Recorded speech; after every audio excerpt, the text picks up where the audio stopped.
to morning doves. Carry me back to kudzu vine. Carry me back to my Harmon plaster cast, to perfume bath beads and Maxine's place. Carry me back to the blue fiberglass, to be new enough in town for strawberry cake.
circle.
Good evening.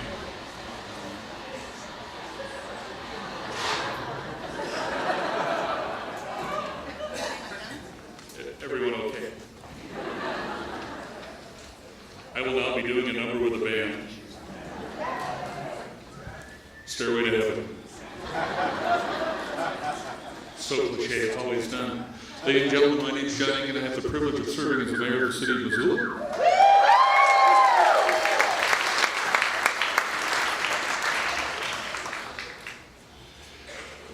Was it windy when you came in? Because it was when I came in. And then I am grateful for my weight. I get emails from President Obama. Thank you. Lots of them. Not that we're besties, which would be cool, but because we are always, always, always facing our last chance. It's my last chance to give $7 before John Boehner and the Cook brothers produce a love child. It's my last chance to give $5 before Nancy Pelosi is required to do a pole dance for Karl Rove. It's my last chance to give $3 if I ever want to see a Prius again. And it works.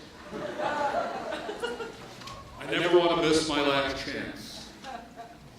I'm Norwegian and therefore quietly desperate for everything. Today could be my last chance for bacon, or a hot shower, or any form of attention. Today could be my last chance to buy a water company.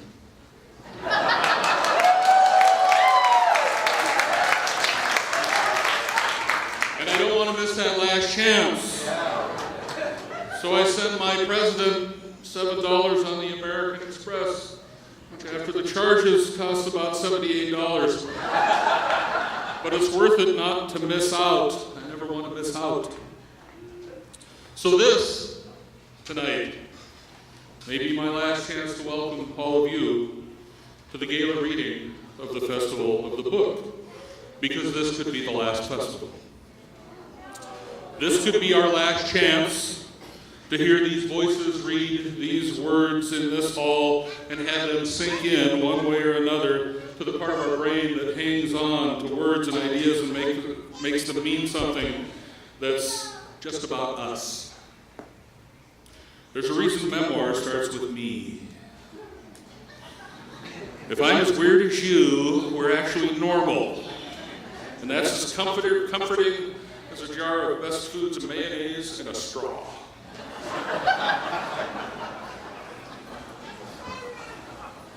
Sorry, I have to pause for a moment. Because I'm having one.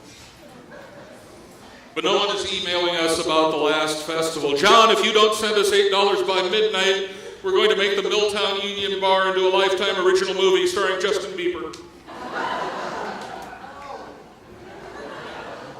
Sometimes the money runs out, sometimes the energy runs out, sometimes stuff needs a rest and a little fresh air, sometimes people need a rest and a little fresh air. And while this may be the last festival of the book built by the current outfit, it likely won't be the last ever. And in Montana, as it turns out, we celebrate the last. Remember when the last best place was a brand new turn of phrase? It was cool. It still is, really, if you think about it. The last lasts. Last words are famous for a reason. And while Hugo is long gone and now Ripley, too, the last good kiss lasts. And Welch lasts. As will Kittredge and Bass and Florio and Burke and Smith and Cates and Zupan and McMahon and Merriam. You'll remember this evening what someone read, how they read it, how it made you laugh or cry, how it required something more of you than you're normally willing to give because the words were worth the effort. This evening, isn't guaranteed to be the last, but it is guaranteed to last. So, at last, welcome, ladies and gentlemen, to the Festival of the Book.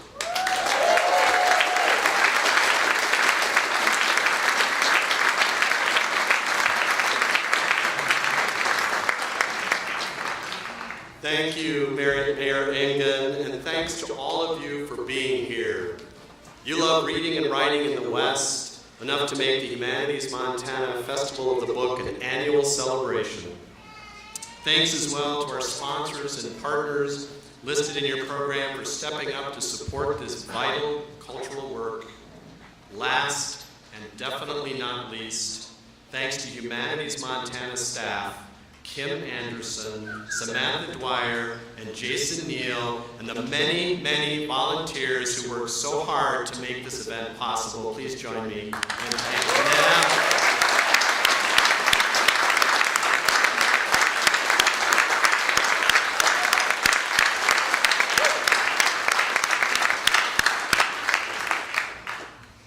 Tonight, we celebrate the legacy, the present, and the future of writing in Montana. In honor of this 15th anniversary of the Festival of the Book, you'll hear from several writers who have graced this stage in years past. In honor of writing's present and future, you'll hear from writers with exciting new work who promise to continue to deliver the goods for years to come. And so tonight, we mark the continuity and great possibility of writing about our home place. To start us off, I return to a passage that sent an electric jolt through many of us when it appeared around the time of Montana State Centennial in 1989. All over the West, the old story is dying. We find ourselves weathering a rough winter of discontent, snared in the uncertainties of a transitional time and urgently yearning to inhabit a story that might bring sensible order to our lives, even as we know such a story can only evolve through an almost literally infinite series of recognitions of what we hold sacred, individual by individual. If we're lucky, it might be a story that teaches us to abhor our old romance with conquest and progress, so that we might revere the particular. These words appeared in William Kittredge's essay, New to the Country. This book festival has been precisely dedicated to Bill's call for a turn from grand exploitive narratives to an infinite series of recognitions provided time and again through the skill and grace of this region's writers. Page by page, line by line, word by word, writers have revealed particular moments saturated with beauty, wonder, dread, confusion, and love. It's as though our regional writers provide moment-by-moment instruction in how to break through the shell of self to feel with others. We can all think of our favorite examples, that writer who says what we have thought and felt, or introduced us to a new way of thinking and feeling, and so taught us how to be citizens in heart and soul of this place we call home. It's appropriate then that this gala begins with William Kittredge, without question the leader in calling for new stories about our home. A child of a ranching dynasty in eastern Oregon, Bill came to writing in middle age, and his world and ours have never been the same. Besides being a superb practitioner of fictional and non-fictional prose, Bill has served us as a brilliant anthologist, most notably in The Last Best Place, a Montana anthology, edited with his partner, Annick Smith. In recognition of these many gifts to region and nation, Kittredge has received the Montana Humanities Award, the Charles Franklin Prize, and the Distinguished Achievement Award from the Western Literature Association. It has been our good fortune that Bill has served as a presenter at most of the 15 festivals of the book. So please join me in welcoming William Kittredge.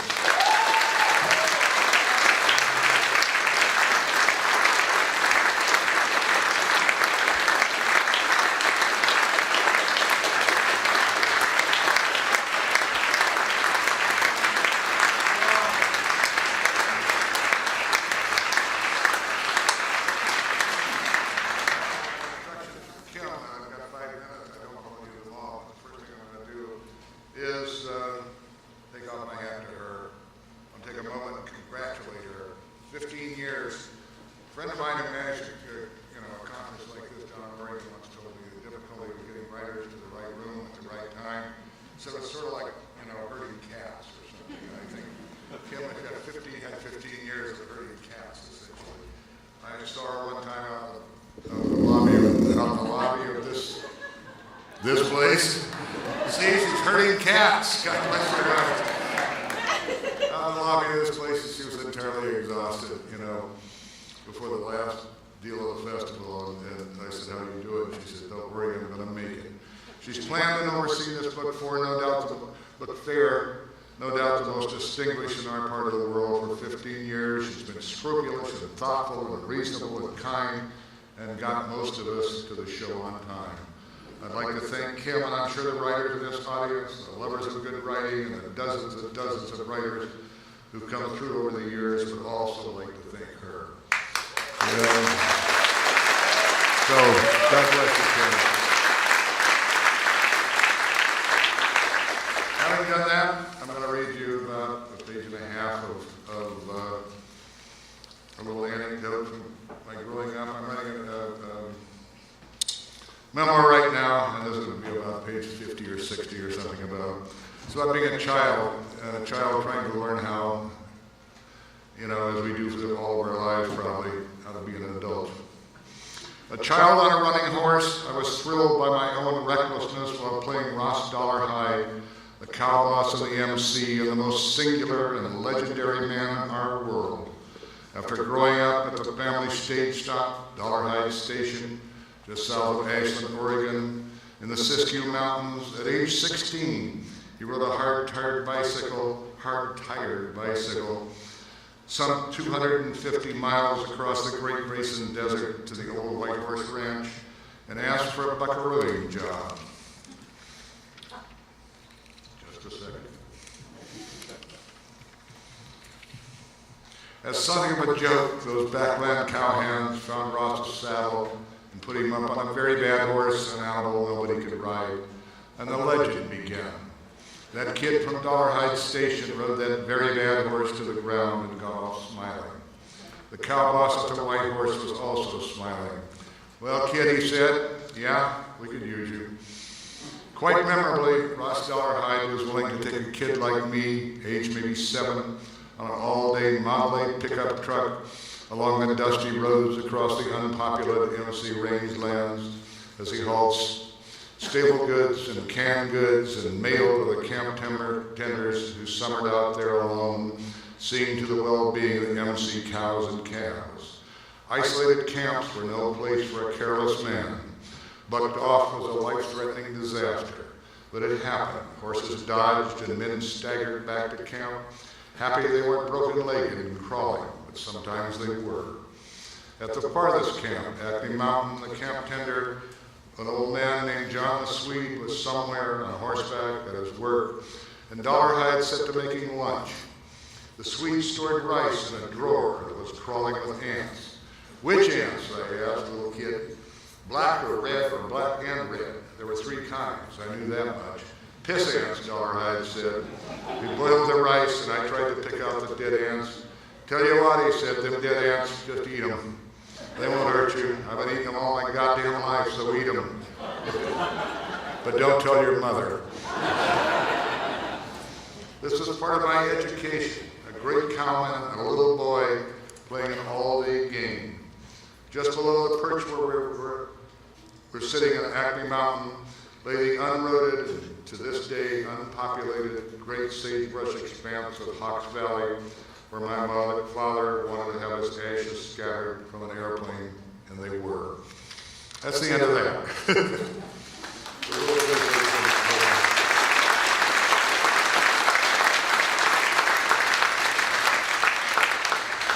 But now, I want to introduce somebody I admire, Malcolm Brooks. He's been in Missoula for 25 years, supporting himself, as I understand, with carpentry while publishing, outdoorsman essays every once in a while.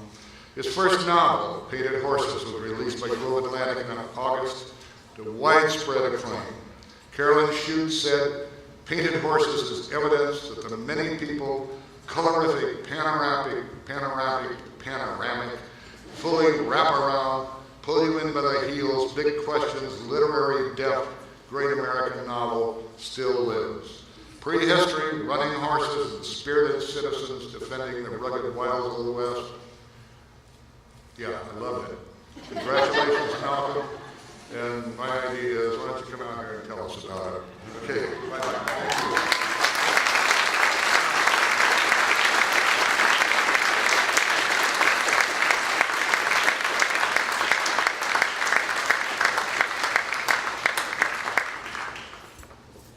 I can't see any of you out there. 17 or 18 years ago, I was in the very last undergraduate fiction workshop that Bill Kittredge taught during his tenure at the university, and I really couldn't have seen this coming back then.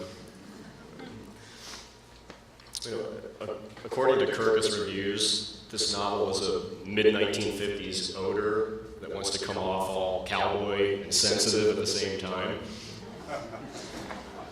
And I read that and thought about it, and I said to myself, yeah, that sounds about right. He saw the helicopter again when he cleared the rim of the canyon, whirring like an insect across the steppe a mile or more away, and all the more menacing for its novelty. He pulled the mare sharply left and put her into a run, reined to a stop in the mahogany. The helicopter continued its slow course, angled north and west, and then made a slow bank around and disappeared behind a butte. John H. clucked at the mare and rode out over open ground. He gambled the pilot wouldn't swing back in the time it took to cross the flat and get into the low hills, and he put the mare into a dead gallop, a pace he dreaded but couldn't avoid. Before he lit out, he'd asked what day it was, and she had to think a minute before she said Friday, and he thought, you're right, we should have come 2 days ago. He made the hills and went up into a draw and stopped shy of the open saddle at the top. He sat the mare and looked back. The plunge of the canyon ran like a crease in the palm of God, north and south as far as he could see. Way out in the distance, the blue line of mountains. He looked for the helicopter, and he couldn't see it anywhere, though he thought he could pick up its foreign noise in the stillness. He tapped the mare and rode over the saddle.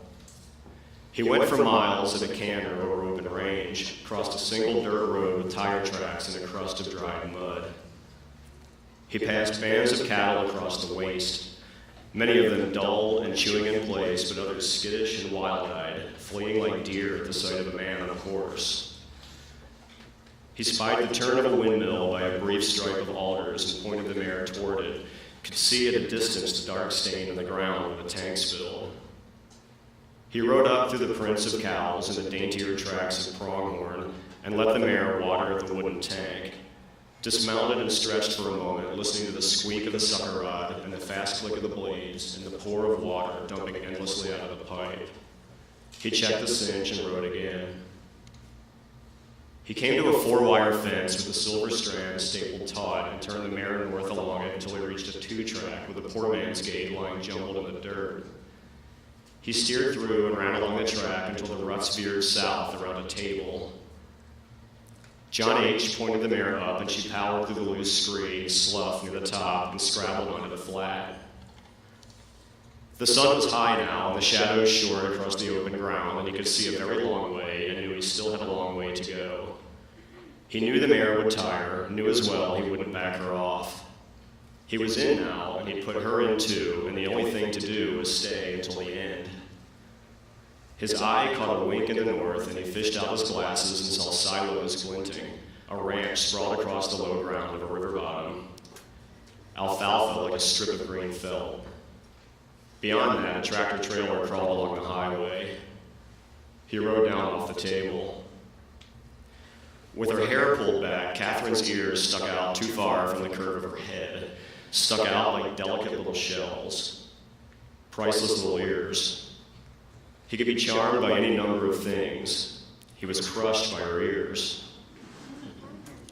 For years he had imagined the permanence of the land around him, the endurance of stone through the crawl of time.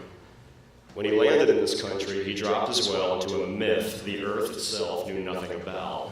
A transitory pageant performed on horseback and with branding iron and with shooting iron against a screen of weather and river and automatic vegetation. Now a woman barely out of her own youth and in love with Egypt had led him back beyond what he could otherwise imagine. He missed the buffalo herds by 50 years and missed the encampments that trailed the herds, their meat racks strung with tongues and drying flesh, woolly hides staked to the ground and smeared with the animals' own mashed brains. But he saw the record of this older pageant in bones jutting out of the sand, in cairns along the tops of cliffs, in a ring of stones that once described the circular border of a lodge. We looked for teepee rings, Catherine told him. Looked and looked. Find what you were after? John H. asked. She shook her head. No. Her shy, sly grin, his fingers in the dish of her back. I mean, yes, I certainly did, sir, but not in the form of rock circles. There are a few down in here by river crossings, he said. Nothing like you see out on the plains. That's what Miriam says, too, she said. Who? Catherine shook her head. Later. You talk. Tell me things. He knew of monuments left by people whose wanderings had long ceased, messages pregnant with lost meaning, shields and symbols etched into the stone face of a jump or rendered in fading paint on the wall of an overhang, arrows, chevrons, palm prints from hands long ago. He'd studied chips of flint scattered in the sand like shards of memory itself, tea leaves testifying to long-lost arts. The coaxing of a tool from a stone, lethal and beautiful and truer for the both. A blade, a notched point. He had many things to show her. He described a seam in the earth, scraped and gouged for its mineral pigment. Nearby there's a rock shelter, he said, a slash in the stone with a hearth on the floor.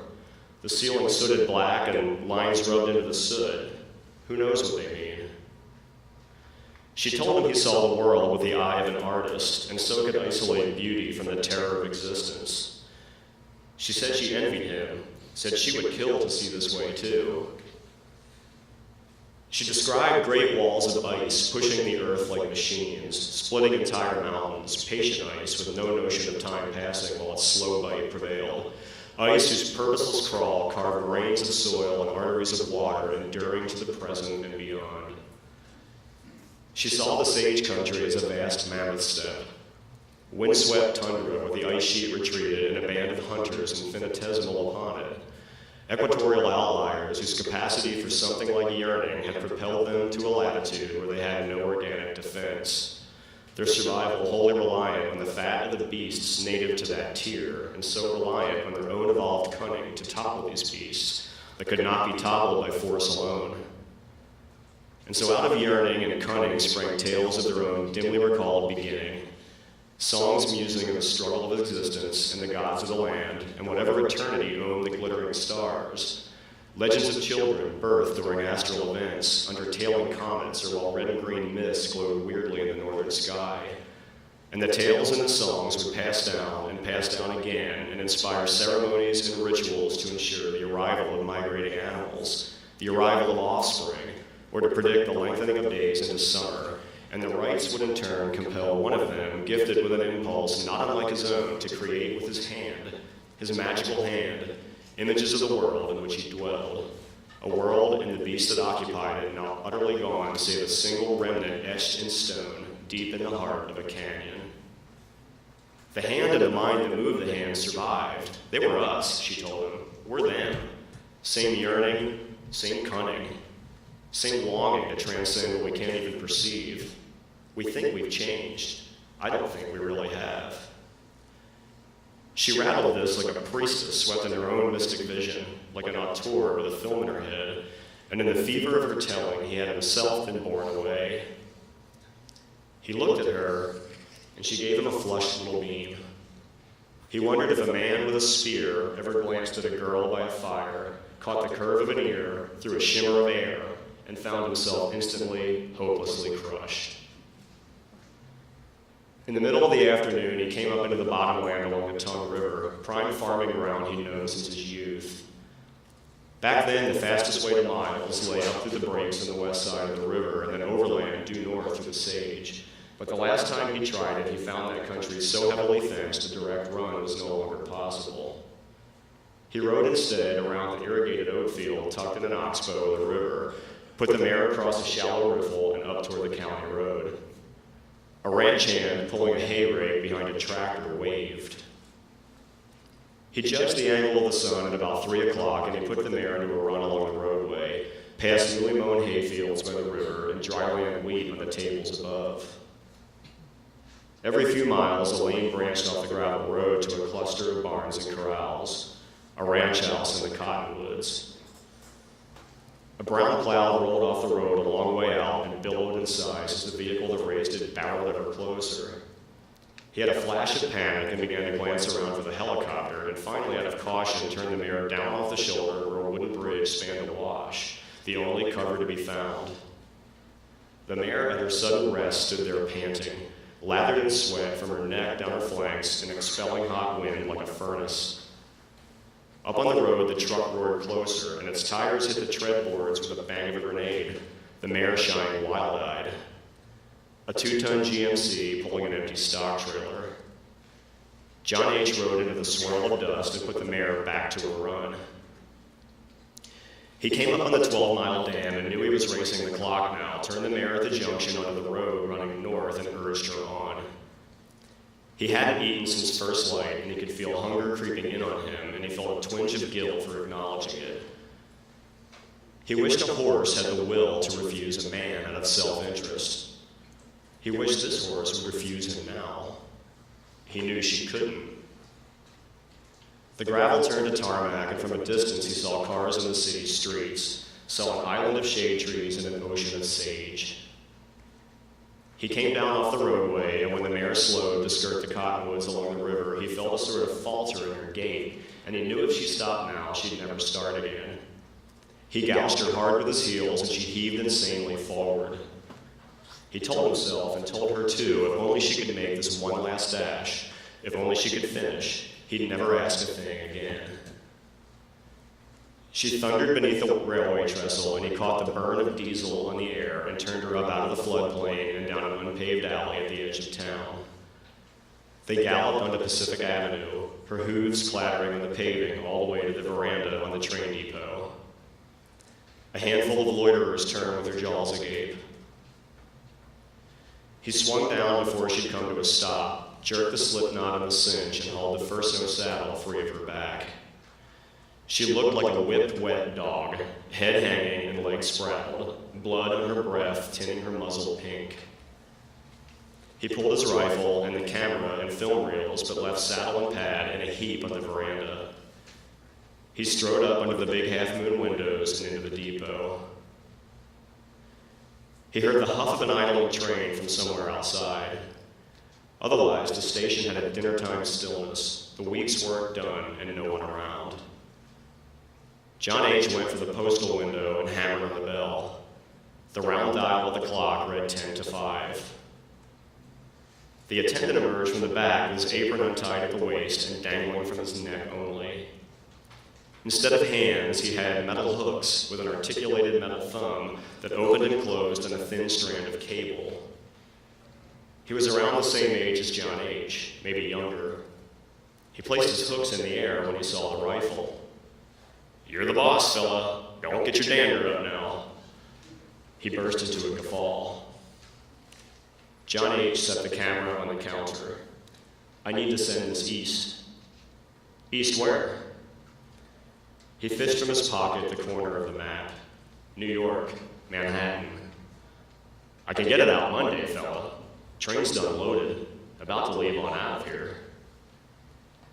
A ruckus went up out front, a muted but frantic thumping and alarmed shouts. 2 men in suits and dress hats ran down the veranda past the windows, followed by a third in coveralls. "That there a bringback?" said the postman.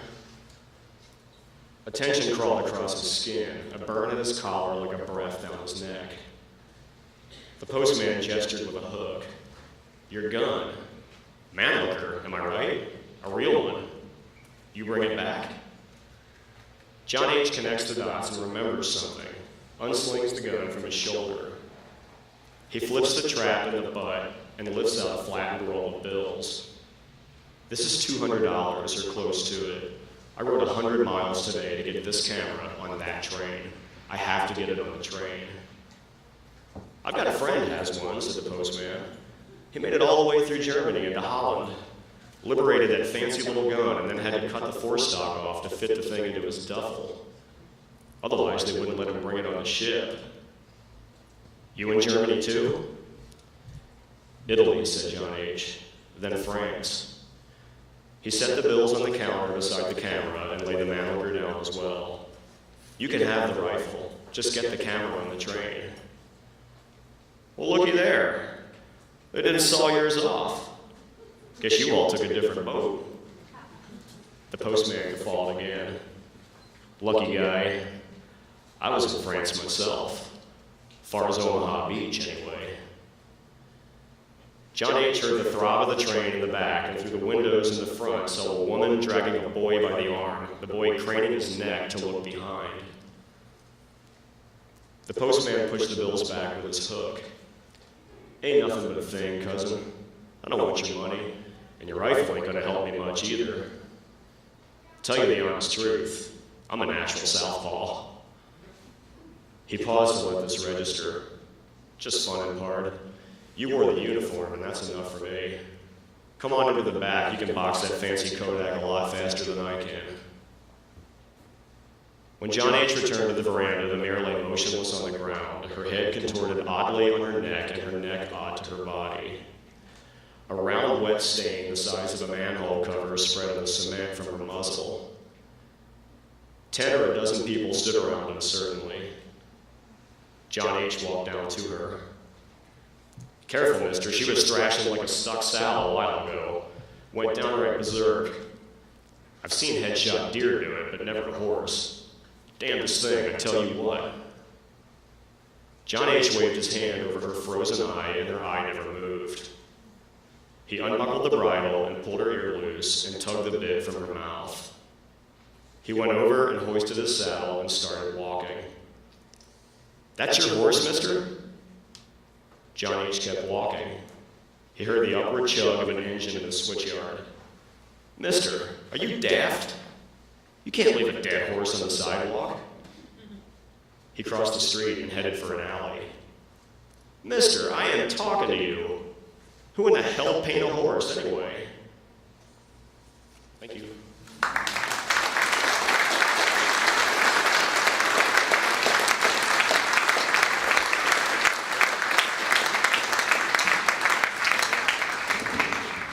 Thank you, Malcolm. I first met Tami Haaland in 1991 during a teacher workshop at Rocky Mountain College in Billings.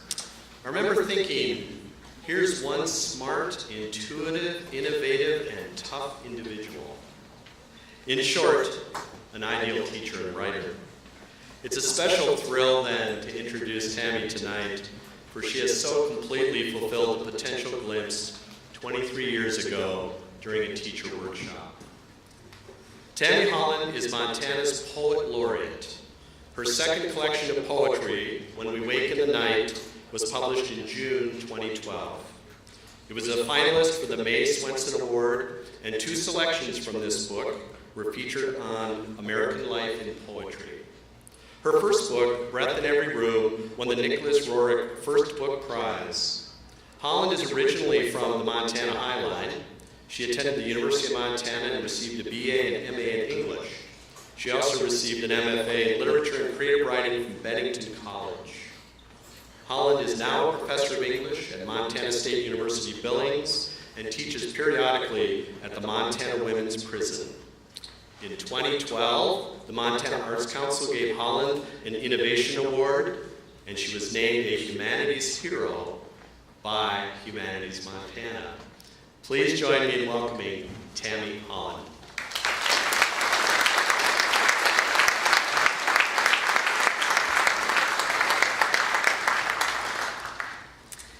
Thank you. I have a few words to share this evening, and I hope one poem, if I can remember it clearly at the end. My first festival was in 2002, I believe, and every time I'm here I feel grateful for an event that brings writers together in one place giving us the opportunity to get to know each other and learn from each other. I wonder how many good ideas are sprung here, how many collaborations born. While the festival events are primary, the friendships and connections are amazing too. There's so much that I've loved about this festival, how it has provided opportunities to hear the voices of poets and writers from around the state and beyond, and how it has featured one-of-a-kind events, like the world premiere of an oratorio based on the heart song of Charging Elk. But I want to share just 3 small memories I have about these festivals, not about the events, but about things that happened otherwise. One night, Patricia Godeke was taking Chris Howell and Melissa Kwasny to dinner. It was raining outside, and we were all in the lobby of the Holiday Inn. They were heading to the Pearl. Patricia wore a beautiful ivory suit, and she was, in her usual way, very elegant. I'm not sure how it happened, but somehow Chris and Melissa invited me to come along. I felt out of place, the kid from out of town. But Patricia graciously welcomed me, and because I didn't want to be too much of a nuisance, I only stayed for appetizers. Yet it's a pleasure to have that image of her across the table in her ivory suit, recommending the chicken pate to everyone. I remember walking along the river with Madeline DeFries.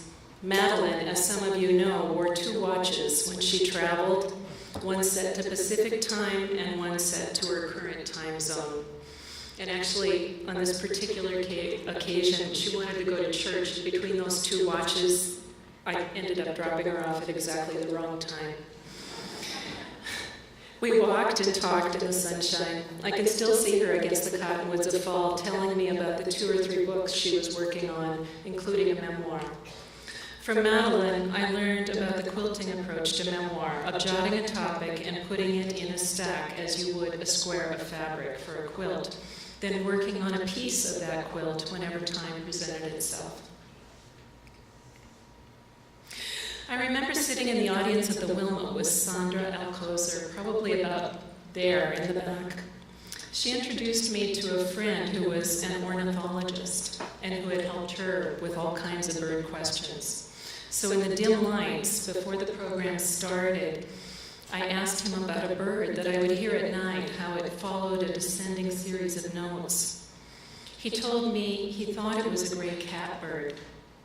And had we not discussed that bird and its personality, I might not have found this ending for a poem called When We Wake in the Night. And so I'll share that poem with you. When we wake in the night. Those of you who sleep through don't know what you're missing. Late constellations, owls and tamaracks, shadows on carpet, cool floors. We know who leaves lights on. We know when the morning paper arrives, how the carrier stops her car, walks 3 houses, and goes. In the dark, the leaden feeling of children slipping away pulls for attention. The son who didn't get his swing set no longer needs one. If we sit on the porch in spring or summer, maybe we hear the gray catbird, its single descending call over water. It likes sumac, yellow dog, the dark. This festival has given all of us so much, and I hope we find a way to help it continue in whatever new iteration it may have. And I thank Kim Anderson and all of the many, many volunteers and contributors and Humanities Montana for this gift. And now, please welcome Stellarondo.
You guys are so awesome. Thank you. Hey, at the heart of a circle of seminal writers based in western Montana is a woman with an absolutely distinctive voice, both on the page and in the room, and the best hair in the world. I'm referring, of course, to Annick Smith. She uses both her voice and her hair to great advantage, sharing her passions through her prose, her advocacy work, her film work, her editing, and her teaching.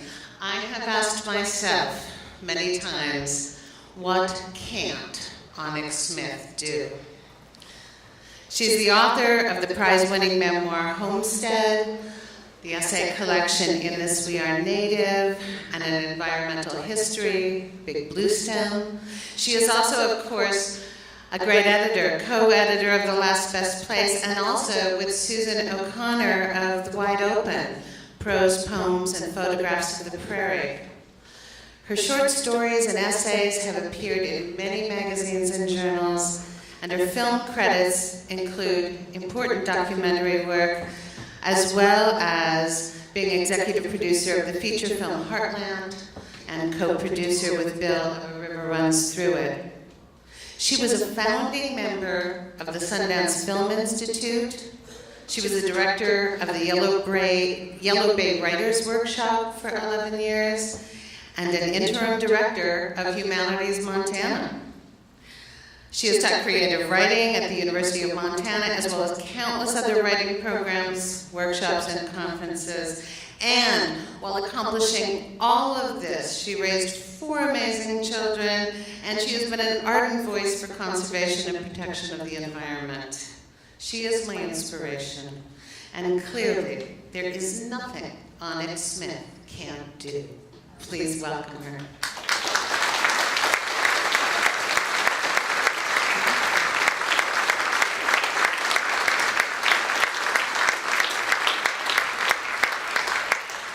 Just ask those 4 sons of Bill Kittredge, and they'll tell you plenty I can't do. Thank you for that rave intro. I think I better just turn around and go back. I can't top that. I've got a new book coming out next spring called Crossing the Plains with Bruno, and I'm going to read you a very short version of the preface. I hope it's not too long. The poet and novelist Jim Harrison has said he measures the passage of time by the dogs he has had. So do I. The worst thing about dogs, Jim also said, is we outlive them. Hopefully not much longer. Having passed the 75-year mark, both Harris and I are ready for the moment when our pooches will outlive us. And being the lost instead of the loser may be a good thing. Let them cry over us. Writing about animals, said the poet Mark Doty, is an attempt to bring something of the inchoate into the world of the represented. We who tell stories about animals are trying to bridge the void between beings that live full lives without language as we understand it, and those of us immersed in words. We know the gap cannot be bridged, and yet we are compelled to give it a try. It is like writing about love, which, Doty says, is our most common version of the unsayable. Dogs may or may not be aware of the fragility of their humans, but we are aware of the predictable mortality of our animal companions. Loss, we have learned, is the price of love, and love is what we are after, no matter the pain. Which brings me to Bruno, the chocolate lab who will be a major character in this book, my traveling companion on the journey that is its core, and one of the loves of my life. Bruno was 4 years old when my story began. He weighed 95 pounds and had functional testicles. His head was massive, his eyes yellow, and his muzzle soft and pink. Rested at the ears with fur colors deepening to chocolate, he was tall for a lab and strongly muscled. Although Bruno could seem fearsome, especially when charging straight at you with his neck fur raised, he acted like a giant pup and would remain mellower than any dog I had ever had, to the point of marshmallow-dom. Although I don't equate parents with pets, the pattern of loss is similar. To paraphrase Harrison, the worst thing about parents is most of us outlive them. Having lost my husband when I was 38 and my father in my 60th year, I felt lucky as I turned towards 70 to have a mother nearly 100 years old. I had not always been so grateful. My mother came from Transylvania. She was petite, vivacious, and a talented photographer. But I had no urge to follow her example, for no matter how well she manipulated her husband, she lived in his shadow. I'm my father's son, I told myself. My father was an immigrant Jew from Budapest. He took me to Cubs games and progressive party rallies and discussed ideas as if I were an equal. He was a self-made intellectual, an idealist with a Marxist bent, passionate and intense, and he was an artist like I wanted to be. After my father died, my mother moved to a senior residence on Chicago's North Side. She was 90 and had embarked on a new life, but the only place she acknowledged as home was our beach house on a dune overlooking Lake Michigan. It is paradise, she said in her emphatic Hungarian accent, my paradise. During her last years, my sisters and I took turns to visit and care for our mother, and if weather permitted, we took her to the dunes. I usually flew, but in May of 2003, I decided to drive. That journey across the plains and back to Montana is the center of this book, but circles of memory and event ripple from it, continuous, still running. Mom died of chronic pneumonia 3 years after our road trip, and one day short of reaching 101. And Bruno was gone too. Before this book was finished, his snout had shaded to white, and his great paws were also spattered white. He was hip-shot and slow to rise, a condition we shared on dark winter mornings. His backbone stood out, but his stomach, which was large. When I took him to our vet, I insisted she examine his stomach. Only then did we discover he had a huge tumor attached to his spleen. Bruno went under the knife the next week and never returned. While driving across the plains, I often got lost in memory or fancy. Bruno's presence forced me to recognize that I, too, am an animal whose existence depends on being alert to the scents, sights, hungers, and emotions of the moment. I learned that dogs have memories, instincts, fears, moods, loyalties, and hatreds. They are like us in these ways. But as far as I know, dogs do not get swept up in nostalgia, speculation, or self-analysis, and although they have hopes, they are not driven by regrets.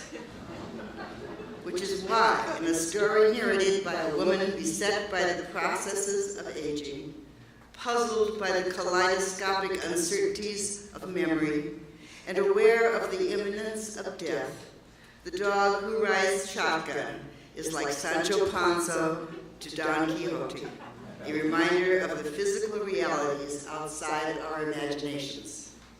I cannot know what advice Bruno would have offered if he were instructing me about how to write this book, but I like to think he would tell me to follow my nose. Life, he might say, bounds like furtive, delicious rabbits across every step of our way.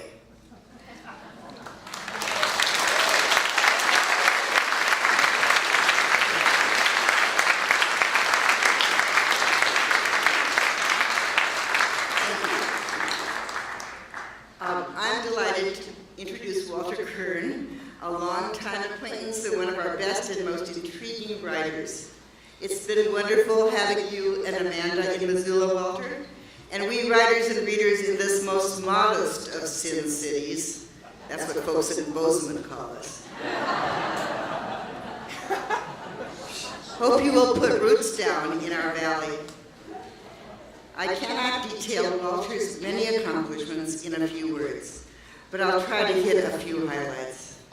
He's the author of 8 books and an ebook, including Up in the Air and Thumbsucker, both of which have been made into feature films. His stories and essays have appeared in the New Yorker, the New York Times Magazine, the New Republic, GQ, Esquire, and many other really worthy publications. Walter's latest book, Blood Will Out, is a memoir as well as a gripping tale about a con man more bizarre, outrageous, and sinister than anyone but Poe or Patricia Highsmith could invent, anyone but Walter. Publishers Weekly in a starred review said, Kern's candor, ear for dialogue, and crisp prose make for a masterful true crime narrative. The book deserves to become a classic. Hector Tobar in his LA Times review says, this is one of the most honest, compelling, and strangest books about the relationship between a writer and his subject ever penned in America. The praise goes on and on, but you can judge for yourself. Please welcome Walter Kirn.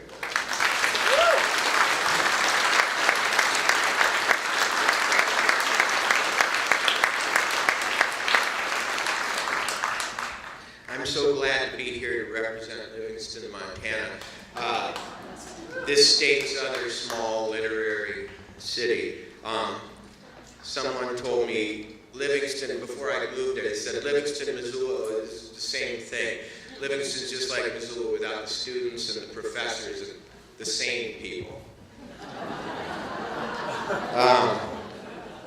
In 1998, I got a phone call from a neighbor who said that they'd like me to meet someone. A guy from New York who went by the name of Clark Rockefeller and called the Livingston Humane Society and said, I'd like to adopt a dog that you have up on the internet, but I have no way to get it. My private plane's in China with my wife, and I don't drive a car. I don't have a driver's license. This particular dog was crippled and in a wheelchair, and it had been run over and shot. And the Humane Society came to me and said, could you call this Clark Rockefeller on the phone and try to arrange some way to get this dog to him? He's going to make a big contribution to the Humane Society if we deliver it. My thought was, I should get in my F-350 truck, which got 6 miles per gallon, and drive it to New York, drive this dog to New York. That way, as a writer, I'd get to meet this very peculiar Rockefeller. And I'd also, win a great contribution to the Humane Society. It turned out, to summarize my book, I had met an imposter, a murderer, and a con artist who I had known for 10 years as a friend, and then find out was a combination of Jeffrey Dahmer and Thurston Howell III. But before all that happened, I did something very similar to what Annick describes. I drove it with a dog across the Great Plains of America. The dog was named Shelby. She was a Gordon Setter. She was in a wheelchair. And this is a little bit of how the trip went. Within an hour of setting out, I learned all there was to know about the challenges of driving a dog without a functioning nervous system in the back half of its body. The main problem was that Shelby couldn't brace herself. She was helpless against centrifugal force. When I hit the brakes or rounded a curve, she'd pinball around inside the cab, slamming against the dashboard and the door. I fastened her in with a seatbelt, but she hated it and protested by chewing at the buckle. Afraid that she'd break her teeth, I set her free and positioned her with her head across my lap and my right arm pressing firmly on her neck. This steadied her, but it distracted me, forcing me to bear down at critical moments when I should have been focused on my driving. About twice an hour, she had to pee. She didn't whimper or fidget when the urge came, but we were becoming psychic, the two of us. Intimately dual, and I knew in my muscles when she had to go. I'd start scanning for places to pull over, but it was Montana, where freeway exits are rare. So I would find myself weighing up the cost of letting her wet herself inside the truck versus the risk of parking on the shoulder unprotected against hurtling semis. The first 2 times this happened, I chose safety. But once the green blanket was reeking of ammonia, I decided to stop no matter what. My end of the deal, where peeing was involved, meant lifting her down from the truck onto the ground and holding her under the belly while the urine dribbled from her urethra. It dribbled because the nerve damage she'd suffered prevented her from directing it. Once, at a rest stop, the urine soaked my arm, creating the problem of how to dry my arm. I could walk to the bathroom and fetch a paper towel, but since I couldn't leave Shelby lying there helpless, I either had to carry her in with me or lock her in the truck. The truck was closer. Once I got her into it, my dripping arm had wiped off on her fur. The problem had solved itself, though not in a way I felt good about.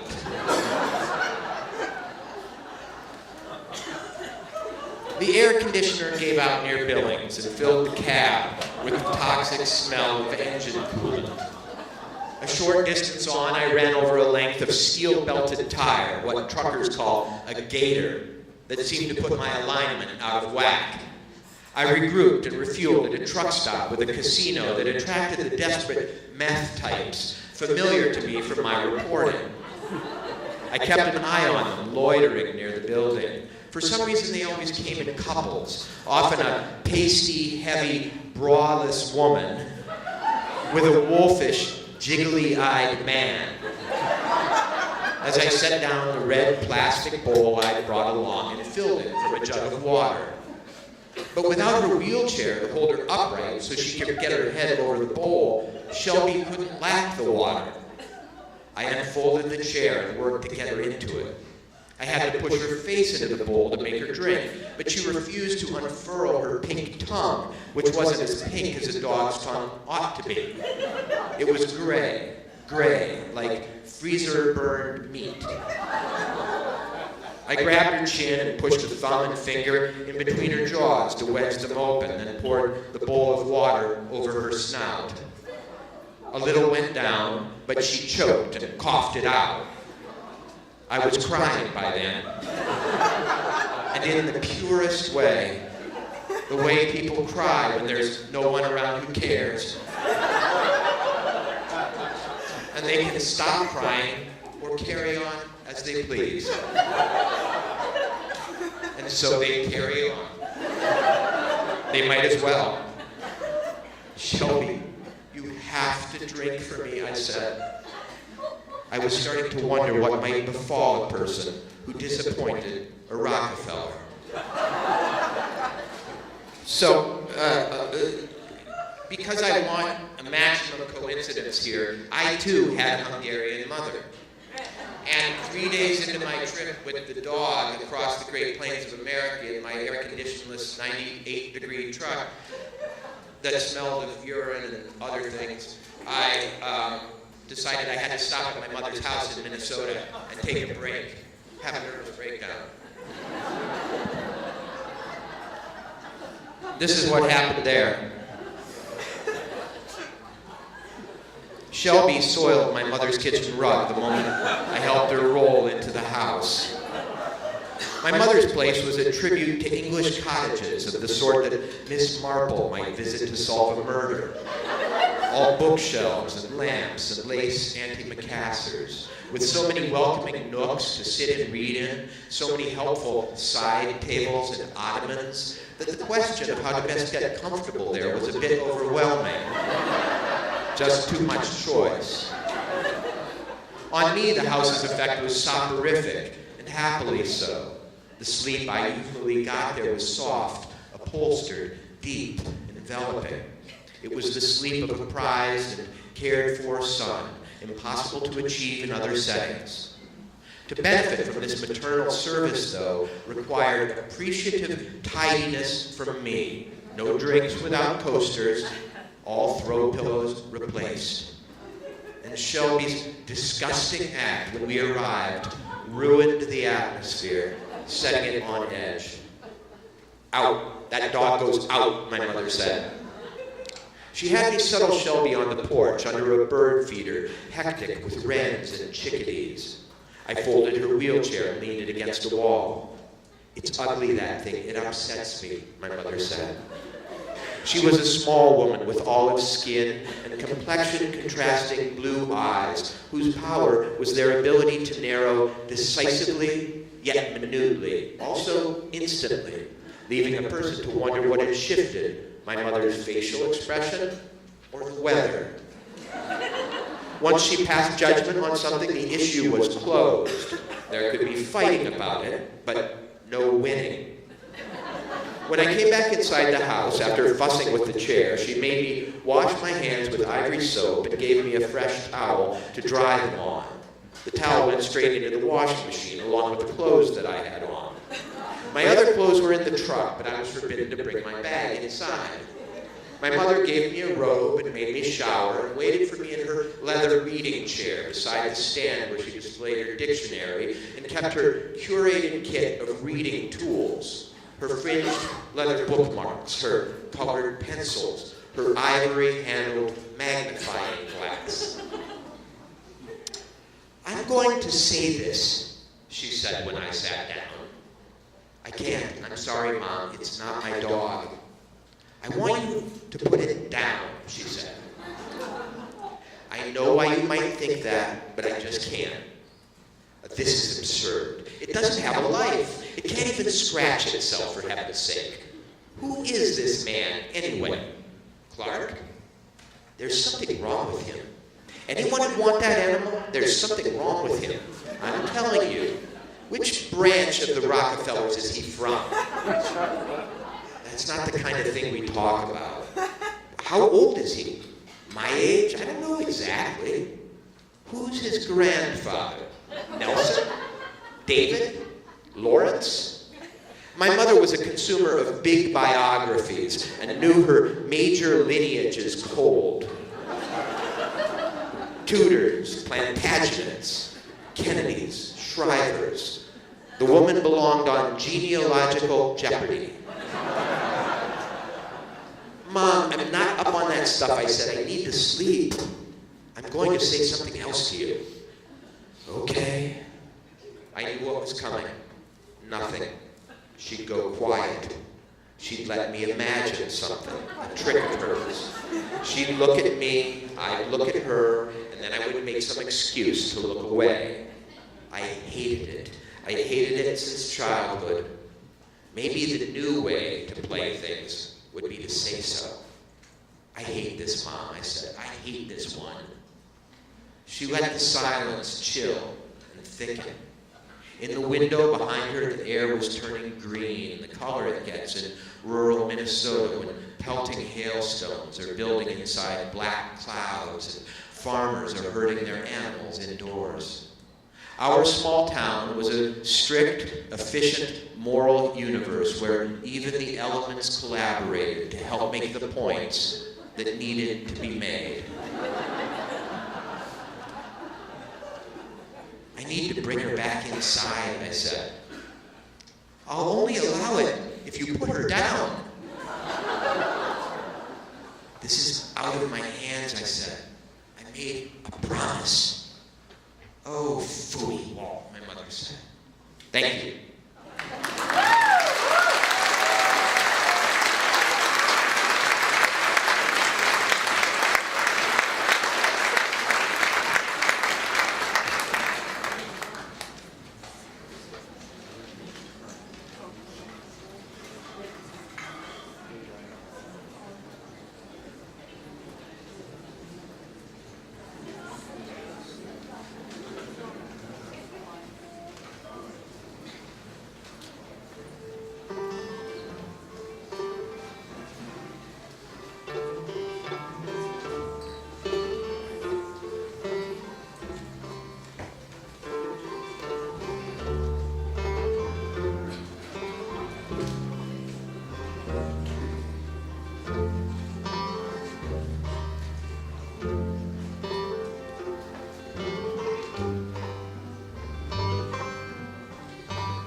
Every teacher has favorite books for the classroom, and David James Duncan's The River Why is right at the top of my list. Teaching this readable coming-of-age novel in a large freshman class, I couldn't get over the students' visceral and intimate responses to that novel. When the writer visited the class, he gently resisted my teacherly questions about plot and character, and talked instead about the conjoined arts of fishing and writing. David James Duncan is a father, a renowned fly fisher, a practitioner of what he calls direct, small-scale, compassionate activism, and the author of the novels The River Why and The Brothers K, the story collection River Teeth, and the nonfiction collections My Story is Told by Water and God Laughs and Plays. He's also co-author of 2 fast response activist books, The Heart of the Monster, co-written with Rick Bass, and Citizen's Dissent, co-written with Wendell Berry. Join me in welcoming David James Duncan.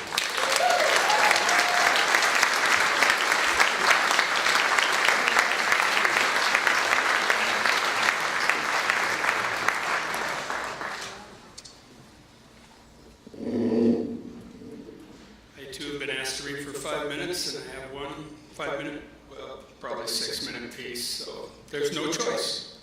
My apologies to those of you who have heard it.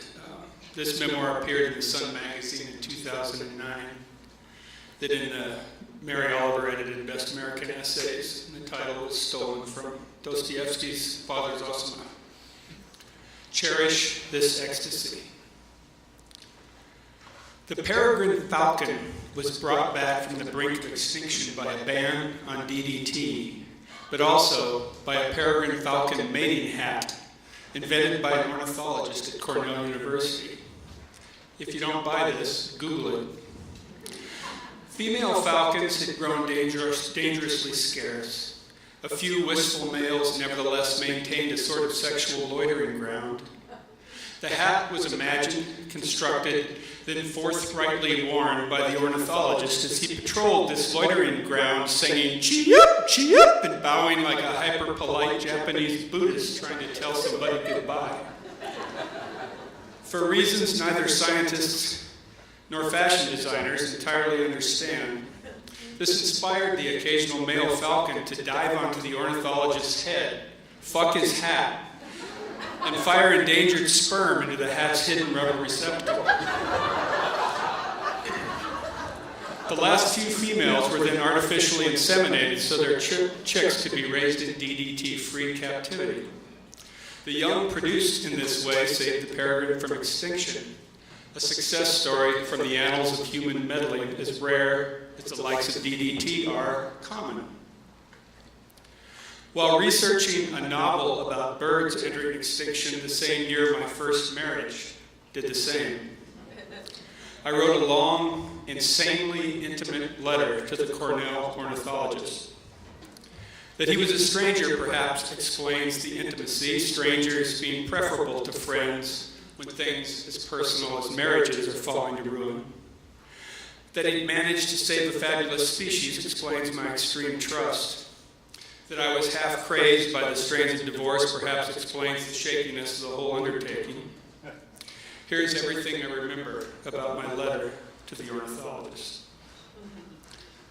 I got right to it, asking if he'd be so kind as to use the enclosed self-addressed stamped envelope to send me a diagram of his unimaginable hat, or better, a photo of said hat, preferably with his head in it, enduring furious wing-beating coitus.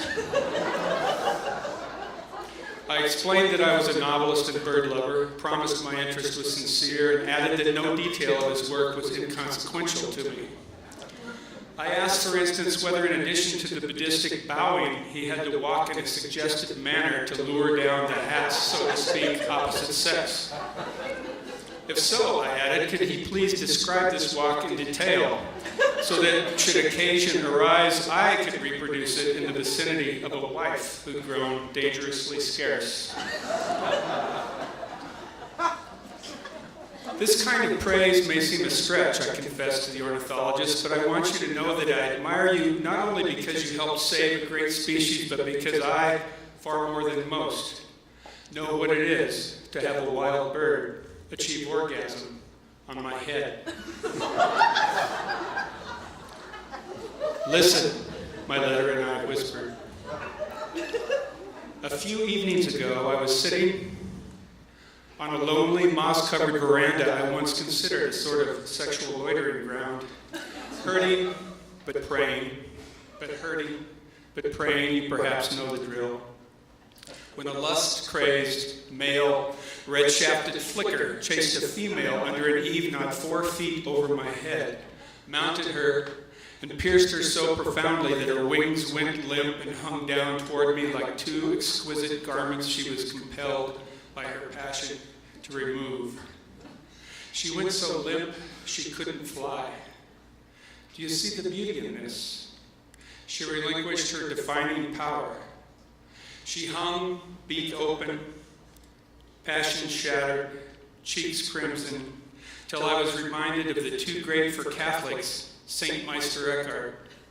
The greater the nudity, the greater the union, he promised Christ pierced Rhine Valley women by the thousand, scaring the Vatican's crimson-beanied finest, so Christless, they waited till the Meister died, then sent inquisitors to the Rhine, clubbed and dissected his still-living sermons, silenced or burned Christ's profoundly pierced lovers, and excommunicated the nudity and wings. Remote pockets of Rome-defying wing worship nonetheless survive. That willingly denuded female flicker so smote me that very late the same night, while my wife was out dancing, 2 dream flickers flew into my room, fused like a feathered halo over my head, and though not a wing or talon touched me, their passion poured in and in and in till it summoned from some lost chasm of bliss miles inside me the most ecstatic nocturnal emission of my life. I awoke, I told the ornithologist, passion shattered in blackness, sensing wings, and suddenly knew I am never alone. Knew, to be as scientific as I can about this, that I am loved, with no one and nothing there to show it. This invisible, ecstasy-producing, neither avian nor human love then gave me the strength right there in the blackness to relinquish the defining power of marriage and accept my human wife's wish to leave me. So I can't help but wonder, I asked the ornithologist, Have you experienced this more than human love? Transfixing you via a magnificent male falcon during a night visitation, perhaps, or out in the field, singing and bowing in your supernaturally receptive hat. In the Brothers Karamazov, I told the ornithologist, Father Zosima tells Alyosha, all is an ocean. All flows and connects so powerfully that if, in this life, you manage to become more gracious by even a drop, it is better for every bird, child, and animal your life touches than you will ever know. Start praying to birds in an ecstasy. Cherish this ecstasy, however senseless it may seem to people. So I do. In a desolate, even life-threatening time, a pair of love-inflamed flickers transpierced and remade me as surely as your cheeps and bowing and hat remade the peregrine. I'll thank wild birds and you forever for that. I trust you now see why a small photo of the hat in this time of personal passage would serve as a kind of icon for me. The Cornell anthologist never answered my letter.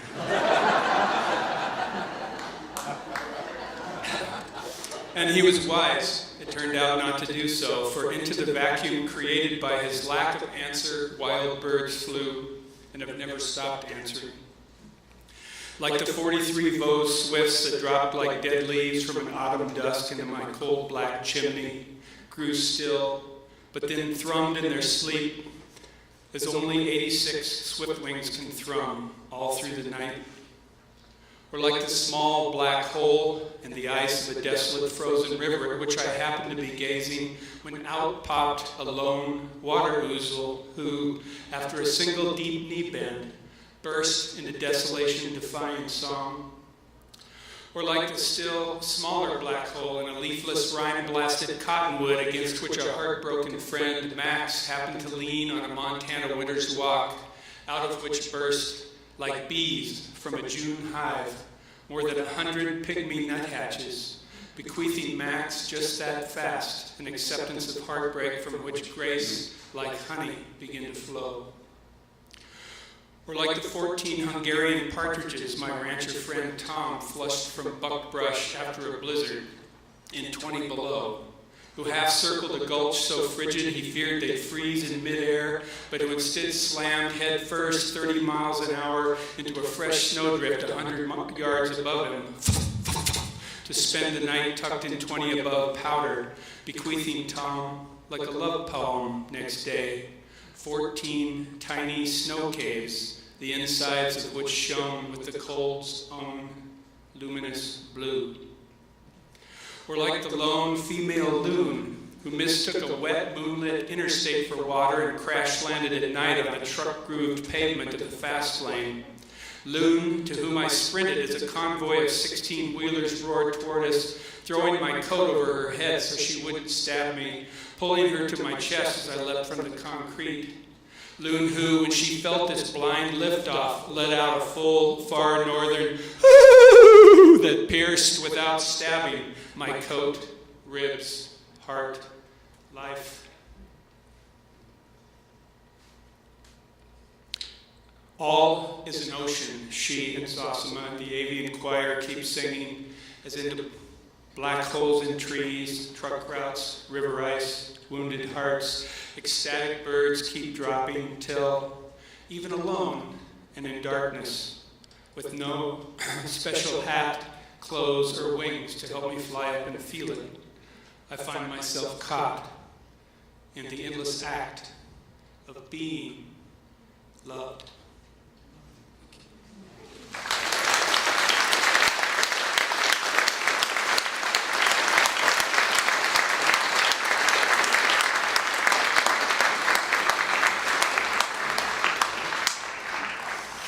It's really fun to be asked to introduce Pete Fromm. I once blurbed one of his books. His funny, often fey, always psychologically astute short stories caused me to call Pete in his blurb the Chekhov of Great Falls.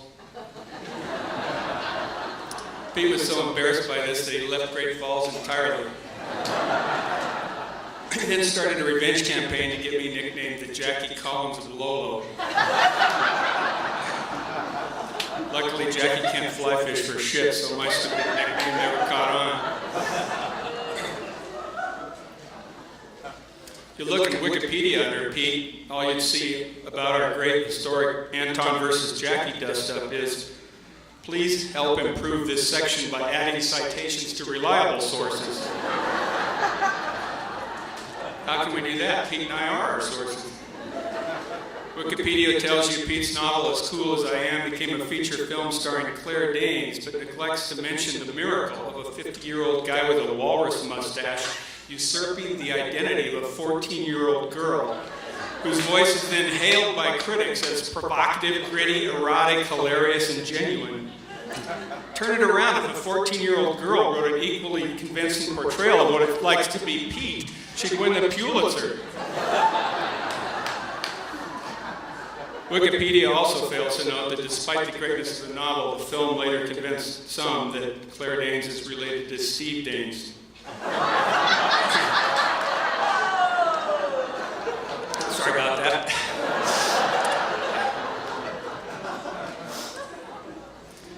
It's a really bad, unfair comparison. I shouldn't try to do political humor with the mayor here. A last fact for Wikipedia to insert in their Fromm entry. Pete is one of an elite coterie of lifelong river rats, so skilled at rock throwing that it can skip the same one stone across a good-sized river to a catch-playing partner over and over. The stone has to skip so many times it slows down enough to be caught bare-handed. A weak throw sinks and you lose the rock. Too hard to throw, you break carpals and metacarpals. We're talking test of character, test of temper, and an ability to maintain extreme coordination despite the huge quantities of alcohol that caused this game to be invented in the first place. Reliable sources be damned, I'm here to tell you Pete's one of the best. I once spent a midsummer's eve thigh deep in the Smith River, 1,000 feet deep in its canyon, skipping a Denny's pancake-sized stone back and forth. Feel the warm air and cool current as the rock patters the surface like a merganser's feet. See our grins widen at the consternated frowns as the fly fishers we guided all day. One recent evening, while reading the climax of a novel titled If It Weren't For This, I again sensed a stone zigging toward me hard enough to defy gravity, yet gently enough to catch in my bare hand.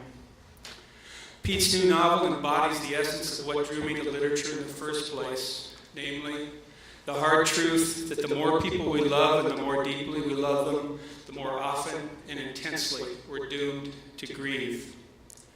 Yet once in a while, a work of fiction defies our entrapment, bounces when it should sink, turns grief itself into an art form, and carries us to states of stunning, if bittersweet beauty, right in the face of loss. Please welcome Pete Fromm.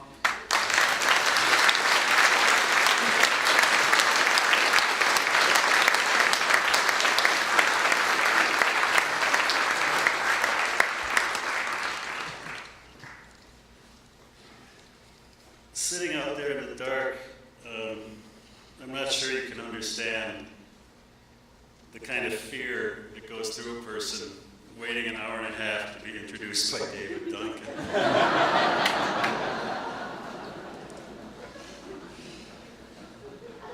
It's not pretty.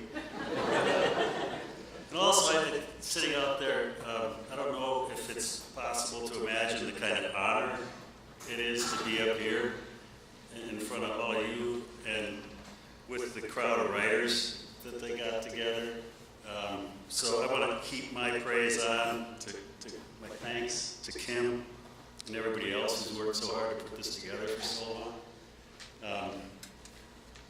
I took one writing class in my life. I didn't know there was a writing program in Missoula. Bill Kittredge was the teacher. At the end of one quarter back in the day, he said, "You can do this, kid." And I've been trying to prove him right ever since.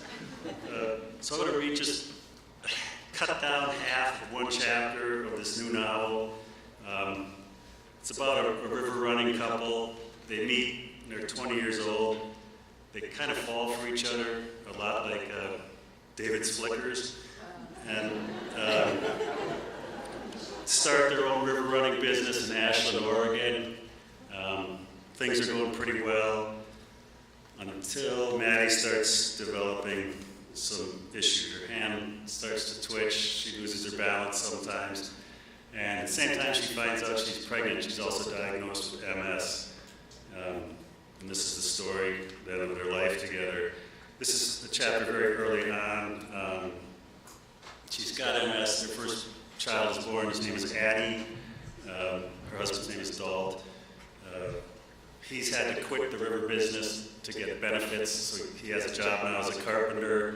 They've had to leave their home out in the country and move into Ashland. And this is very shortly after the move to Ashland, and she's not very happy about it.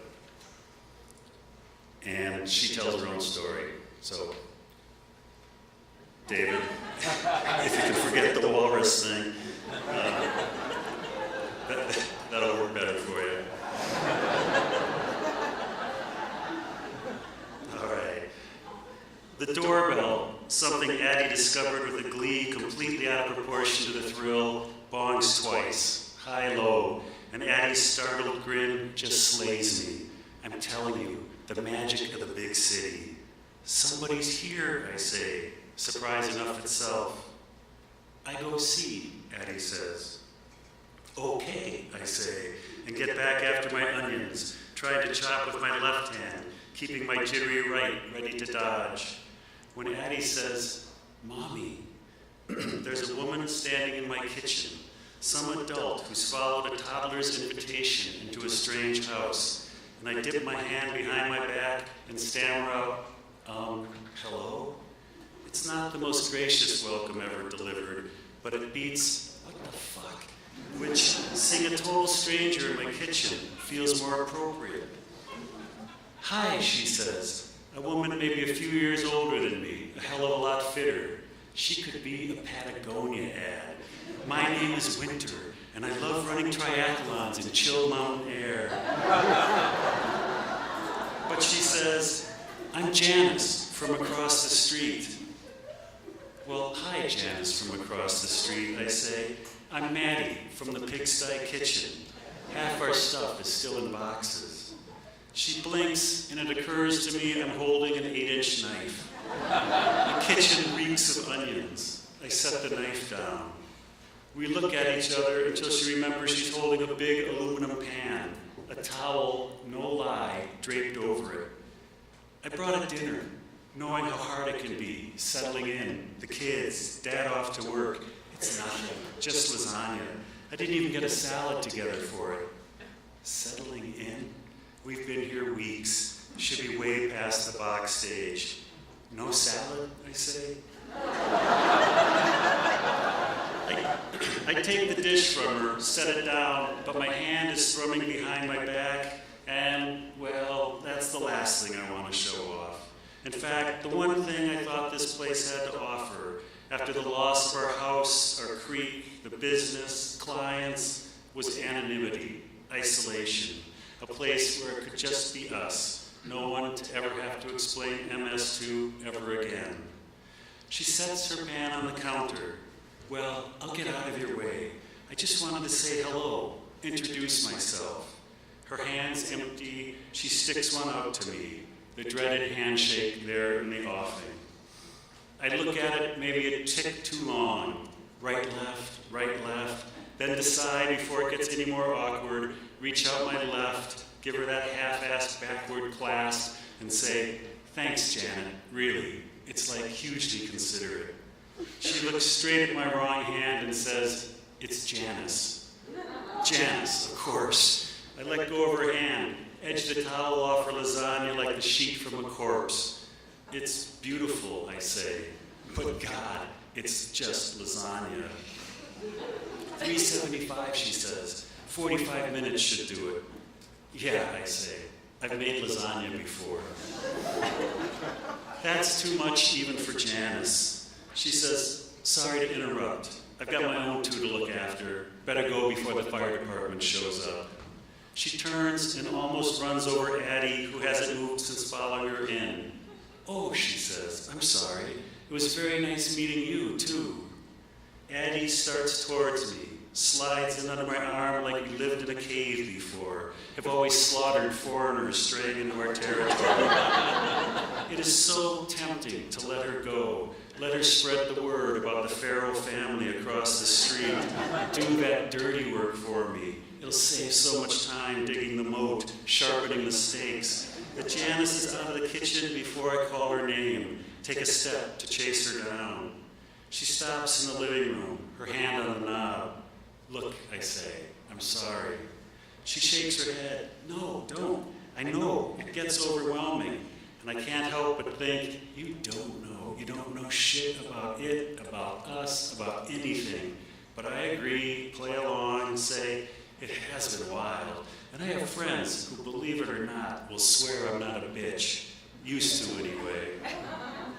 She doesn't flinch at the bitch, instead actually smiles, and it's the first ray of hope I've seen in Janice. I push my hair away from my face, touch an old wooden oar passing off as decor. Have you ever been rafting, I ask, out of nowhere? But it beats, I figure, what does your husband do? We used to own a whitewater company, I tell her. At least then we knew what the end of the day was for. She doesn't quite pick up on it. I have to ask, would you like a beer? I want to bang my head against the wall.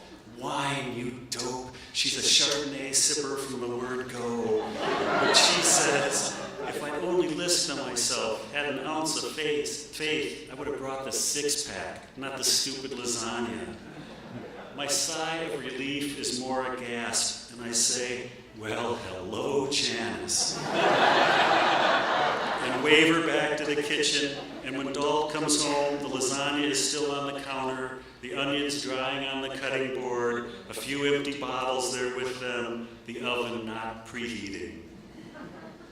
It's weeks later, a month, before Janice asks about my arm, that lefty handshake simmering that long. She just appears in the yard the way she does, and I'm having myself a day. The nasty's nowhere to be found, like I've never been dizzy a day in my life.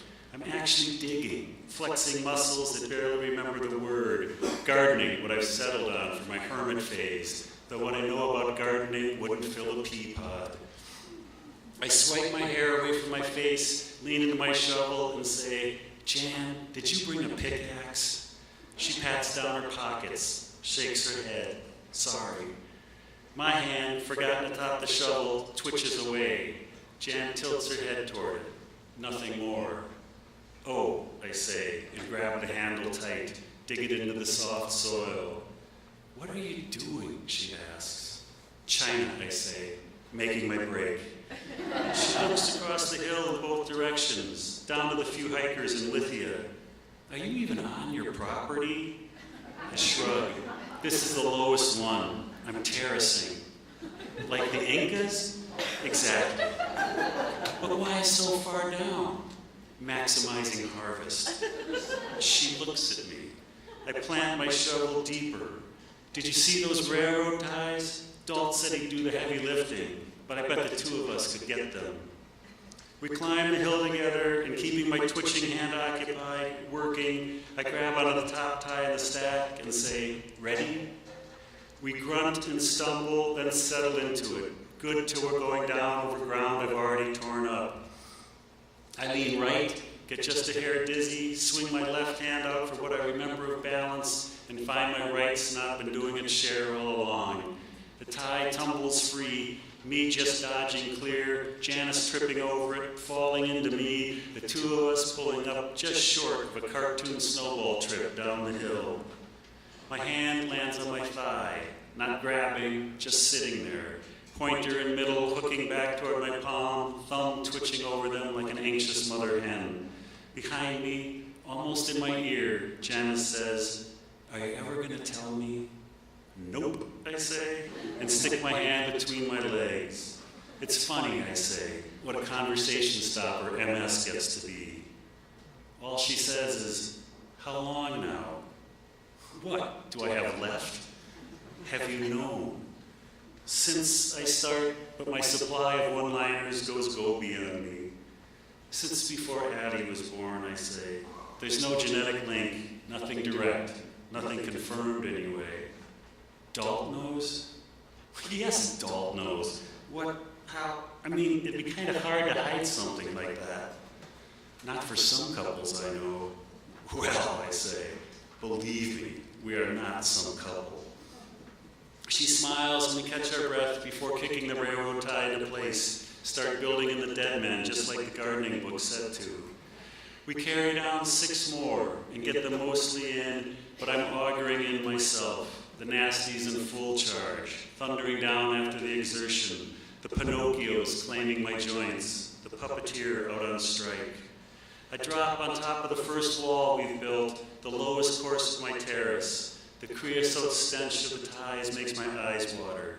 My whole arm is twitching, shoulder on down. Janice sits beside me. Does Addie know? I watch the kids down in the park, listen to them laughing. He knows I have bad days, but we haven't thought it necessary to hit him with acronyms just yet. She nods, picks up a handful of the dirt, tosses it inside my terrace. How much do you know about it, she says. Way, way more than I ever wanted to. I look at her. Don't worry, Jan. We're not heading to Sanders. Not by a long shot. Well, my brother's wife, she starts, but I hold up my hand.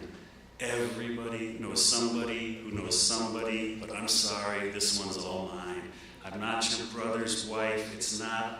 I trail off, grabbing onto the tie under my ass like it's the only thing holding me to the planet. Janice says, are you okay? Overdid today. Do you want me to help you back up? I shake my head. Dalt will be home soon. Maddie, we carried half a railroad down here. I think that qualifies me to help you up. I don't need help. Not yours, not anybody's. She doesn't point out that I just said I'd wait for Dalt's. I reach over, pat her thigh with my good hand, and bless her, she doesn't reach to hold it or anything. What she does is say, what if the city comes up here, tells you you can't extend your park, or you can't extend your garden into their park? I laugh. What, Janice? They're going to take me to court, drag my staggering, twitching ass before a judge? But why so far down? Why risk it? Why all the extra work? I blow out a breath that feels I've held for days, weeks, since we moved in. Because I can now. I'll start blackberries down here, raspberries, things that can go wild. And the kids can. I shake my head. I'll work my way up the hill, Jan. This will be for them when I can't get down this far. I came all the way down here so I'd have a longer run back to the house. Years worth. She puts her arm around my shoulders, and my arm twitches against her side. Please don't, I say. Her arm eases off instead of jerking away. There are all kinds of new treatments, Mad. Now, oh God, I say, please not that. I'm already supporting the entire pharmaceutical industry, not to mention the physical therapists of Southern Oregon. Now here, the naturopaths want a piece of me, the homeopaths. Who knows who else, the druids. Jan doesn't say a word, just stands, holds her hand out, pulls me up. I tense, and she says, you want more help on this bluff project of yours tomorrow? I glance at her, do not detect a trace of pity. Okay, I say, but tomorrow's a day off. We can just have coffee then, bitch about our lives. I don't do that, I say. Drink coffee? You, I say, are an ass. Thanks.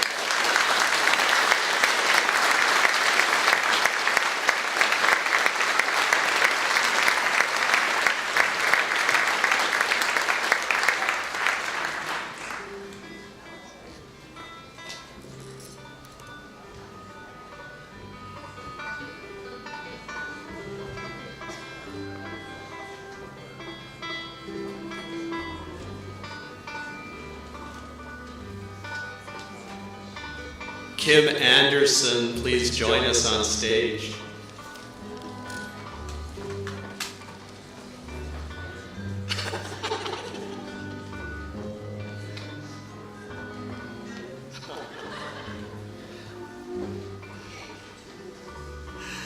We're presenting this gift to Kim in recognition of 15 years of unstinting energy, creativity, love of books, love of people, the belief that books are as essential as air, and just an incredible passion for this event.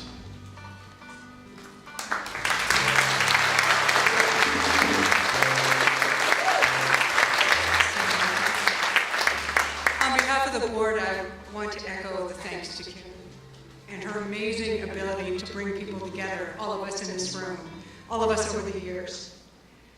We are absolutely convinced that this festival will continue in some form because of the passion of the readers and the writers here and that have been through all of this.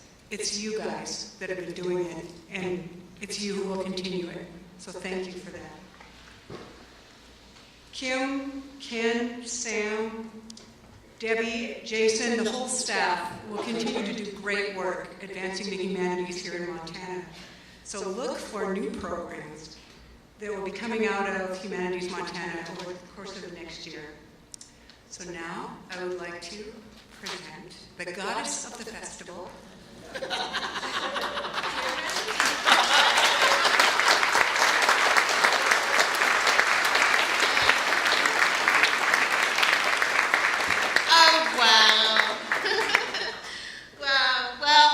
It's been a great 15 years. And the magic happens, of course, between the writers, the amazing writers we have been able to have on the stage, and you. So I just got to be kind of the train conductor, and that's been fun. And I'm looking forward to seeing what someone else will do and sitting out there, really sitting. I'm going to open this out in the lobby later, but in the interest of time, I want to say what I say every year, which is the best way to show your appreciation and your love for this event and for the great wealth of literature we have in our state is to go out there and buy a book, and I hope you do that. And now I want to introduce the thing I had in my head for what I would like my last time up on the stage and the last closing note, I guess. And it is one of my favorite festival memories is the night when this stage was set up, kind of like a grandmother's sitting room, a very eccentric grandmother, but there you have it. There were old-fashioned lamps and rugs, oriental rugs, and someone played an accordion, someone played a saw and a standard bass and a slide guitar, and a man sat in an easy chair and told us the most wonderful stories, and that was Rick Bass and Stellarondo in 2012. The obvious thing about Rick Bass is how prolific he is. He's published over 25 books in practically the same number of years. It's incredibly impressive. But what's most amazing to me is the breadth and depth of his passions. He's, of course, an acknowledged master of the short story, but he also writes frequently and movingly about the natural world, in particular his corner of it for the past quarter century, the Yak. To those accomplishments add his novels, his activism, and the recent release with Stellarondo of a CD. His awards, like his books, are too numerous to list. but they include O. Henry Awards, numerous pushcart prizes, a Penn Nelson Algren Award, and fellowships from the National Endowment of the Arts and the Guggenheim Foundation. And somehow, while creating this great body of work and leading a really exemplary life, he has also found time to be a great friend to the festival, appearing more often than just about anyone else. I think he and James Lee Burke are tied for being on this stage. I'm just so grateful to him. We all are. Please help me welcome again, Rick Bass.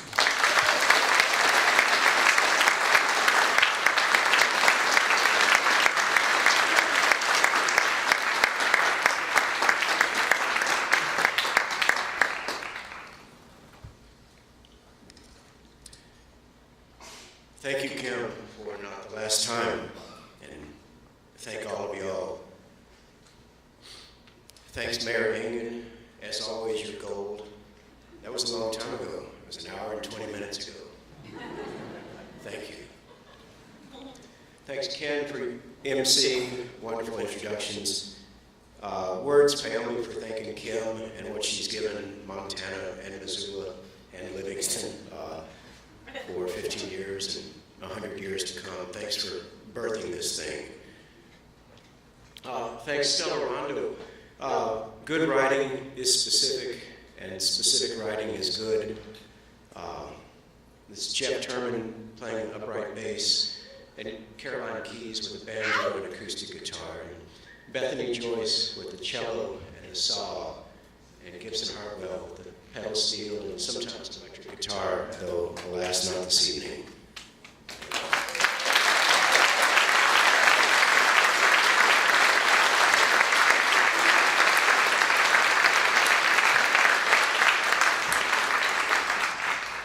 Unbeknownst to Stellarondo during this literary marathon, while the lights had been ablaze up on the stage, the audience has been going back and forth, up and down, back and forth to the bathroom, but you guys are marooned up here. Sorry for that.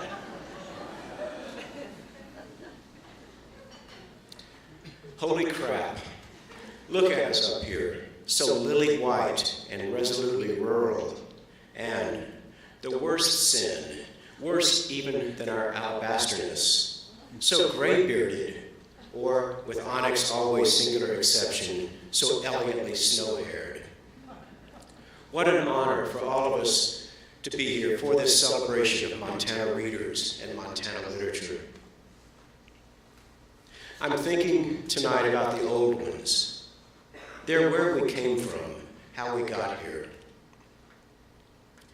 Our foundation is not all men, not by a long shot, never was, nor is it even all whites. From the mountains, many rivers flow. Winter in the blood comes heartbreakingly to mind. I know that other works will spring from that one. But as the Big Sky by A.B. Guthrie summoned Pete, as McGuane and Kittredge summoned me, as Hugo summoned Kittredge, as Jim Harrison and Bill summoned Malcolm, as Sandra Alcosser, Patricia Godeke, and Jim Welch summoned Tami, as McLean summoned David James Duncan and Annick. Well, you get my drift. Walter, that beautiful outlier, the Bible, Marx, and Saint-Exupéry. Walter came from Mars, I think. But he landed here. When we peer into the literary darkness of tomorrow, we all want to see more of Montana's women writers celebrated and the stories of First Nation writers, beautiful and horrible stories. We're all immigrants.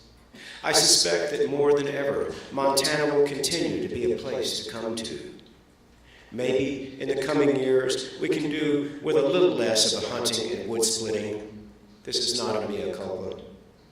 A few less elk, a little less firewood. Definitely more bird porn, David. Dogs, always, and definitely more MS novels. I do not know what Montana's literary future holds, and it's but a parlor trick to guess. Let the world bring what it brings. What we can do is observe the present, this moment, this breath. And what I see and hear is encroachment, dilution of wildness, danger. Great literature can come from wounds. Just look at Mississippi. And yet here in Montana, other than the pesky fact that it took a genocide to birth this state, we have it all, or if not all, then great bounty and pride. No ideas but in things, wrote William Carlos Williams, who definitely should have been a Montanan. Sage and waterfall, yarrow and buffalo, sumac, catbirds, kingfisher, osprey, chocolate legs, silvertip, rose hips, chokecherry, porcupine, mountain lion. No ideas but in things. No life but in actions. Whatever comes out of Montana must continue to come from this: elk and sweetgrass, tiny glaciers and big wildfires, mayflies and eagles, pipsissewa, princess pine, ponderosa. Sure, change swirls ankle deep around us tonight, knee deep. The new bakeries and breweries and delicatessens are fine, as are the fat-tired mountain bikes and swoosh-tail telemark skis. But the Carlyle Group is not fine. Arch Cole and Warren Buffett are not fine.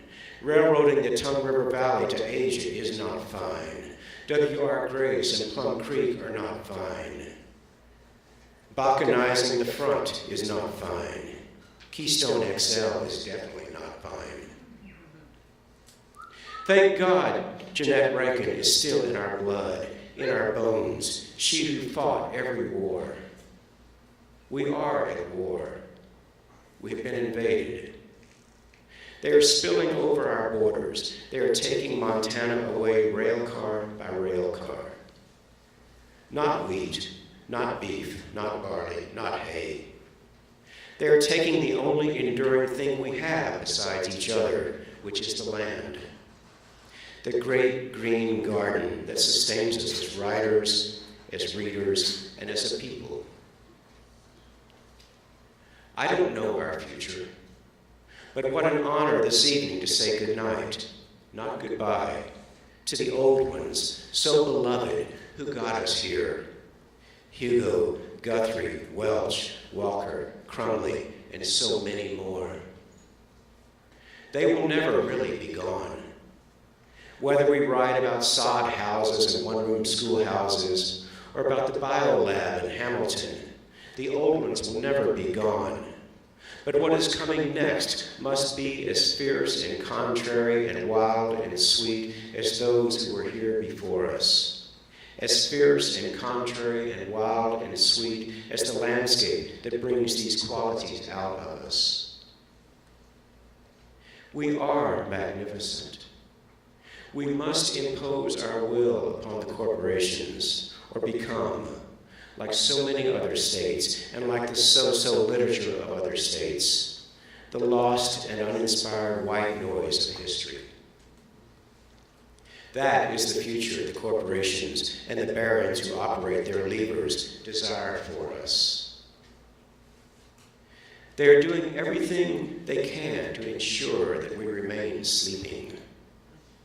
They know what we ourselves do not always quite fully remember, which is that through charters, through the law, we can still impose our will upon them. They walk quietly these days, but they are in country. They are here. They want us to be quiet. They want to be quiet. They rarely speak, but they are gathering everything. They are here. They have placed a hood over each of our heads, and we sleep. We are sleeping. We are sleeping. We are sleeping. Please wake up. Or one more night's sleep. one more night's celebration of the old ones. In the morning, let us wake up and go out into the burning world that awaits, and to a quiet war that we did not see coming, but which is here. In Montana, we still get to write our future. They are here, we are here. What will happen? I, for one, believe it will be beautiful.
There's a telephone, and a red balloon, and a picture of the cow jumping over the moon.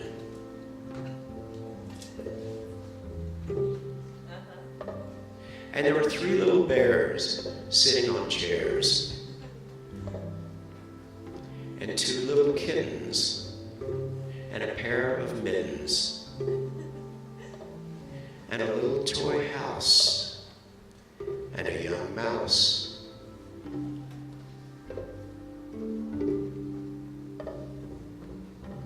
And a comb, and a brush, and a bowl full of mush, and a quiet old lady who was whispering hush.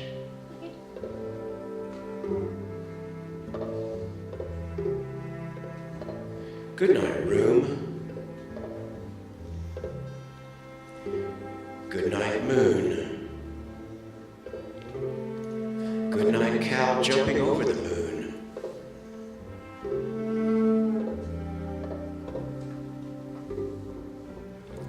Good night, light and the red balloon. Good night, bears. Good night, chairs. Good night, kittens. And good night, mittens.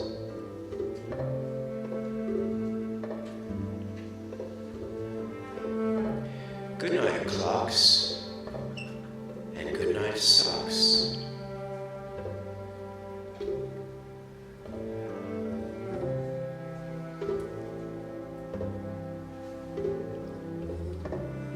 Good night, little house.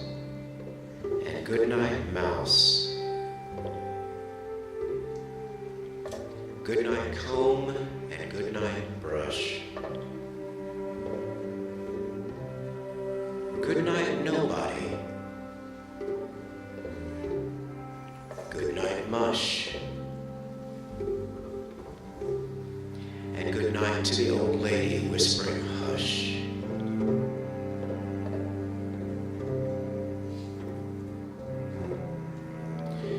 Good night, stars. Good night, air. Good night, noises everywhere.